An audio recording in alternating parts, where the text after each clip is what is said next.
वो अरबपति करोड़पति हो गया। अच्छा, हाँ, सांसद जी यहाँ के कैसे हैं? सांसद तो एक नंबर के भ्रष्ट आदमी है। भ्रष्ट आदमी है। हाँ। उसे भ्रष्ट कोई होवे नहीं करेगा। क्या होगा इस बार चुनाव में, क्या सोच रहे हैं आप लोग, किनको वोट करने वाले हैं? वीरेंद्र चौधरी बस। बस 2024 में भी यही कहना पड़ रहा है कि गड़ौरा चीनी मिल चलवाऊंगा, लेकिन 2019 अभी कुछ दिन पहले यही सिसवा चीनी मिल की टरबाइन खराब होती है। हाँ। चुपचाप आते हैं, कहते हैं यहाँ का गन्ना वहां आवंटन करा देंगे। देश के खजाने के मालिक मशीनों को बदलवाने की बात नहीं करते हैं, लेकिन किसान का बेटा वीरेंद्र चौधरी आता है तो आईपीएल के सबसे बड़े अधिकारी से बात करता, मशीनें आती हैं, मिल चलते हैं और गन्ने को पेड़ आ जाता है। नमस्कार, मैं श्याम सुंदर गौड़ और आप देख रहे हैं अपने तकिसे में उत्तर प्रदेश के जनपद महाराजगंज के सिसवा बाजार में। देखा जाए तो महाराजगंज चुनावी माहौल को लेकर के अपनी दाव पेच लगा रहे हैं और अन्य पार्टी के नेता। यहाँ देखा जाए तो गठबंधन से वीरेंद्र चौधरी और भाजपा से 6 बारी के सांसद पंकज चौधरी।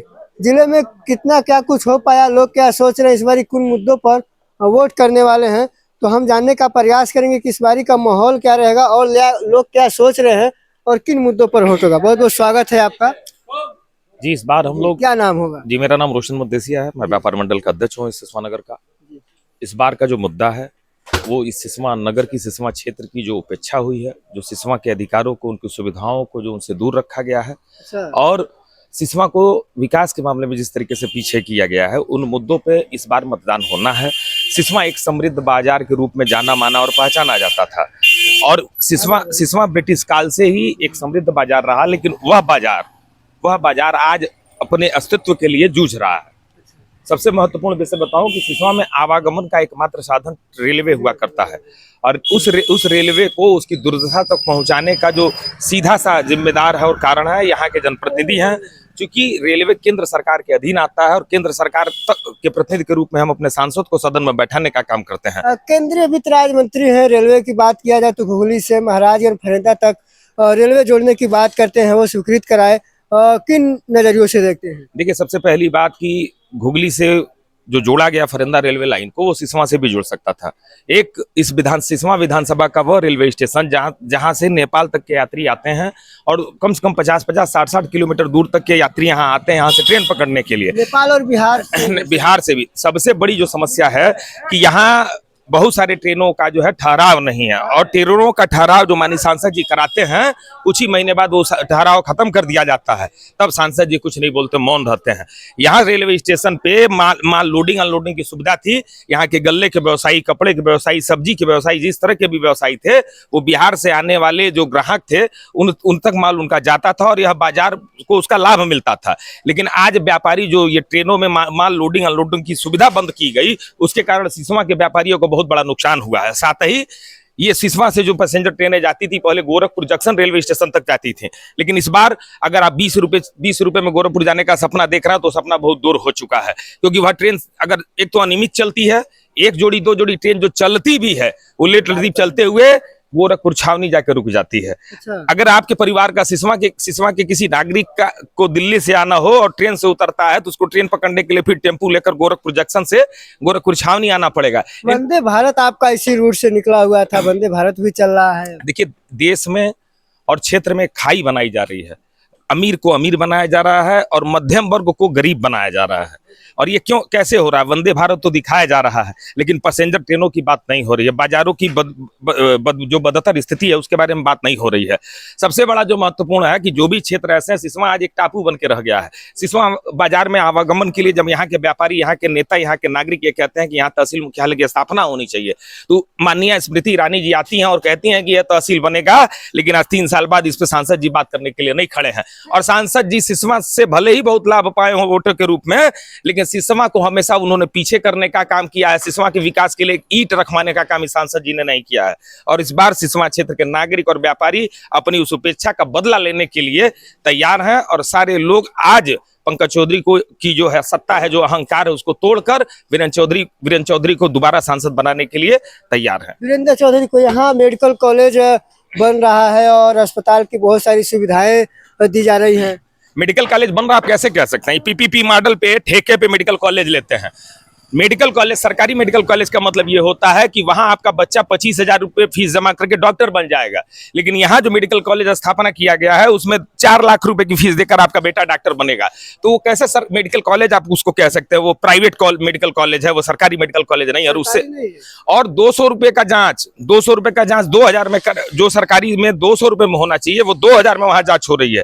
20 रुपए का जांच 200 रुपए में हो रहा, सरकारी मूल्य से उसकी तुलना कर लीजिए। और कहा जा रहा, सीना ठोका जा रहा है कि हमने मेडिकल कॉलेज दे दिया, या मूर्ख बनाया जा रहा महाराजगंज की जनता को। सिसवा से अगर आपके सिसवा के किसी नागरिक के परिवार के लोगों की तबीयत खराब हो जाए, केवल सामान्य बुखार हो जाए, तो रिफर की पर्ची पकड़ाने वाले डॉक्टर यहाँ हॉस्पिटल में मिलते हैं, और आप मेडिकल कॉलेज की बात करते हैं।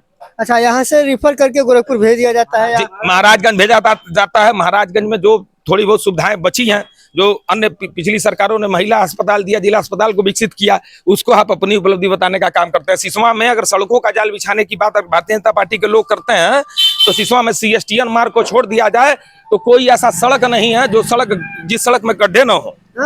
ऐसी स्थितियां, आप चाहे वो बाईपास का नहर का रोड देख लीजिए, सिसवा सिंदुरिया रोड देख लीजिए, सिसवा से खड्डा रोड देख लीजिए। महाराजगंज की बात किया जाए तो इस बारी जो मुद्दा चल रहा है और विकास को लेकर के अपनी अपनी बात लोग कर रहे हैं, रोजगार को लेकर के क्या कुछ कहेंगे? 6 बारी के सांसद महाराजगंज के युवाओं के लिए क्या सोच रहे हैं आप?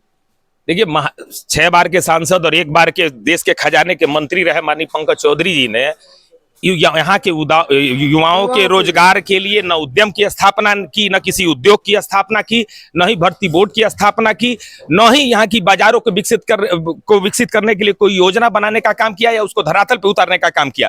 यहाँ के बेरोजगार नौजवानों को कटोरा पकड़ाने का और पकौड़ा तलने का जो है काम देने का काम किया है सांसद जी ने। और यहाँ के युवा आज इस बार माननीय सांसद पंकज चौधरी से या बदला लेने के लिए तैयार है कि अगर हमको हमारे भविष्य को छला गया तो इस बार हम आपको यह बताने का काम करेंगे कि जो हमारा नहीं हम उसके नहीं। तो कह रोजगार की बात तो कह तो रहे हैं कि रोजगार के लिए पढ़े लिखे युवाओं को लोन दे दिया जा रहा है, वो अपना ठेला लगा रहे हैं और अन्य प्रकार के बिजनेस कर रहे हैं। लोन अगर ठेला लगाना है तो उसके लिए कितनी पूंजी की आवश्यकता है? अगर 20,000 आप लोन देके विकास की बात करते हैं तो आप 2 करोड़ नौकरियों की बात की थी आपने। भारतीय जनता पार्टी ने 2014 में 2 करोड़ नौकरियां देने की बात की थी, वो भी प्रतिवर्ष। अब 20 लाख तक नहीं दे पाए। 2014 के पहले पूरे देश में 17 पर्चे लीक हुए थे, लेकिन इस 10 सालों में 27 पर्चे लीक हुए हैं। यही नीतीश जी जब तेजस्वी यादव के साथ सरकार चला रहे थे तो तत्काल शिक्षकों की भर्ती वो कर दिए, और यही नीतीश कुमार जी जब भारतीय जनता पार्टी के साथ मिलकर जो है पलट के सरकार बनाते हैं, तुरंत पर्चा लीक हो जाता है। उत्तर प्रदेश की अब बात करेंगे, उत्तर प्रदेश में 62,000 65,000 सिपाहियों की भर्ती के लिए जब आवेदन लोगों ने किया, हर समाज के बच्चों ने किया, और 60 लाखों बच्चों ने जब जाके परीक्षा दिया, वह पर्चा लीक हो जाता है। इस तरह की नियुक्तियां करते हैं आप। कौन सी नियुक्ति आप कर पाए हैं? भारतीय जनता पार्टी की सरकार यह बता दे कि 2014 के अपने वादों पे, अपने दावों पे वो क्या खड़ी है आज के डेट में। 2 करोड़ रोजगार की जो उन्होंने बात की थी 2014 में, जो बच्चा 25 साल का था 35 साल का हो गया, ओवरएज हो गया, और उसको रोजगार नहीं मिला। इस तरीके से भारतीय जनता पार्टी ने छलने का काम किया है, और उस भाजपा के नाम पे सांसद जी वोट मांगते हैं, जिन्होंने झूठे आंकड़ों के दम पे लोगों की भावनाओं को खरीदने का काम किया, लोगों के दिमाग से खेलने का काम किया। योगी जी कहते हैं, अभी भाषण दे रहे थे फरेंदा में, कि सिसवा से महाराजगंज होते हुए फरेंदा की रेलवे लाइन, ये कहां से उनको जानकारी हो गई कि ऐसी घोषणा हुई है? सीधे सीधे बता दूं, आपके और यहाँ के जनता के दिमाग से खेला जा रहा है, उनकी भावनाओं के साथ खेला जा रहा है। और यह महाराजगंज की जनता जान चुकी है, यह भारत पाकिस्तान का चुनाव नहीं है, हिंदू मुसलमान का चुनाव नहीं है, यह चुनाव है विकास और विनाश के बीच का। और इसमें पंकज चौधरी और वीरेंद्र चौधरी आमने सामने खड़े, और वीरेंद्र चौधरी निश्चित भारी है, और इस बार अहंकारी का अहंकार तोड़ के वीरेंद्र चौधरी इस देश की सदन में बैठ के महाराजगंज को विकास को आगे ले जाएगा। ये मेरा पूरा विश्वास और दावा है। ये आपका विश्वास है? क्या सोच रहे हैं? महाराजगंज की जनता ने इस बार परिवर्तन चाह रहा है। हाँ, कोई आए आनो, इसका विकास नहीं हुआ है। सिसवा विधानसभा का आप देख लीजिए, और चले जाइए चौराहे पर, कल पानी लग गया था, लोग जाना नहीं। यहाँ जो नेता हैं, जितने नेता हैं, छोटे छोटे नेता, स्थानीय नेता है, वो अरबपति करोड़पति हो गए। अच्छा, हाँ।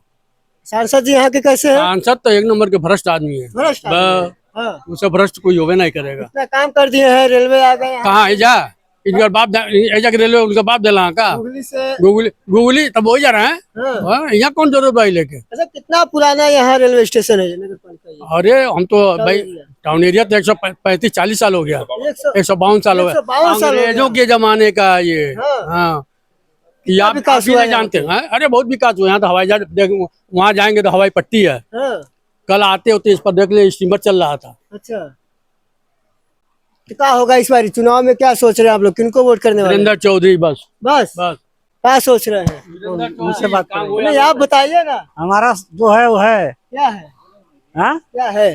देश को देखा जाएगा, उसको दिया जाएगा, जिसको जो बैठेगा उसको दिया जाएगा। किनको वोट करेंगे आप इस बार, पंकज चौधरी की वीरेंद्र चौधरी? अभी इसका कोई हम निर्णय नहीं लेंगे। हाँ। हाँ, क्या सोच रहे थे, क्या आप कह रहे थे? मैंने महाराजगंज को जनहित को देखते हुए मैंने इस आप बार, एक युवा हैं, युवाओं के लिए क्या भावना और क्या सोच रख रहे हैं? मैं एक युवा हूं और मैं खुद चाहूंगा कि यहाँ के युवा रोजगार पाएं, क्योंकि सिसवा महाराजगंज जिले में ना ढंग का शिक्षा है, ना ढंग का स्वास्थ्य, ना ढंग का रोजगार है, जिससे कि यहाँ के युवा अपने क्षेत्र को छोड़ के दूसरे क्षेत्र में जा रहे हैं कमाने के लिए। मैं खुद चाहूंगा कि महाराजगंज की जनता में कुछ एक नया उद्योग आए, जिससे महाराजगंज की जनता को एक नया रोजगार मिले। रोजगार मिले।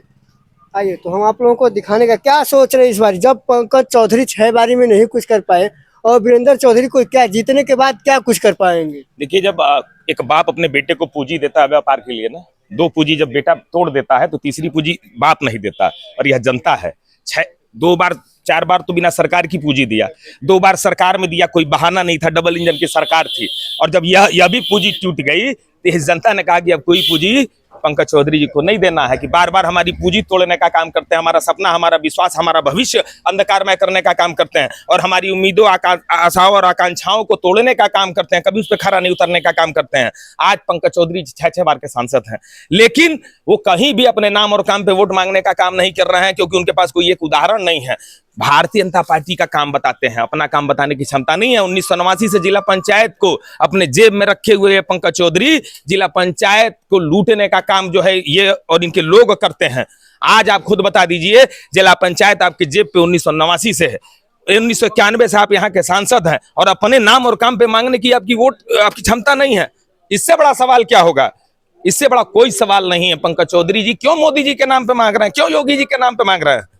अपना भी तो कुछ काम बता दें। यानी नाम पे वोट मांग रहे हैं, इनके नाम पे वोट नहीं मिले। 2019 में इसी विधानसभा के लोगों से कहा कि मैं गड़ौरा चीनी मिल चलवाऊंगा, और 2024 में भी यही कहना पड़ रहा है कि गड़ौरा चीनी मिल चलवाऊंगा। लेकिन 2019 अभी कुछ दिन पहले यही सिसवा चीनी मिल की टरबाइन खराब होती है, चुपचाप आते हैं, कहते हैं यहाँ का गन्ना वहां आवंटन करा देंगे। देश के खजाने के मालिक मशीनों को बदलवाने की बात नहीं करते हैं, लेकिन किसान का बेटा वीरेंद्र चौधरी आता है तो आईपीएल के सबसे बड़े अधिकारी से बात करता, मशीनें आती हैं, मिल चलते हैं और गन्ने को पेरा जाता है, किसानों का गन्ना इसी मिल में गिरता है। ये क्षमता की बात होती है, सोच की बात होती है। और पंकज चौधरी ने भारतीय जनता पार्टी के ही कार्यकर्ताओं की जो उपेक्षा की है, वही कारण है कि आज भारतीय जनता पार्टी के कार्यकर्ता भी भले भारतीय जनता पार्टी का टोपी लगाए हैं, लेकिन भारतीय जनता पार्टी के वो कार्यकर्ता अपने अपमान का बदला लेंगे। इस बार अपने अपमान का बदला लेंगे, जो उनका सम्मान गिरा है, जो उनके सपने टूटे हैं, उसका बदला भी भारतीय जनता पार्टी के कार्यकर्ता भी लेंगे, कांग्रेस पार्टी, समाजवादी पार्टी के कार्यकर्ता भी लेंगे, महाराजगंज की जनता लेगी। और यह चुनाव जनता लड़ रही है और जनता जीतेगी। आइए, आप लोगों को दिखाने का प्रयास कर रहे थे सिसवा बाजार से।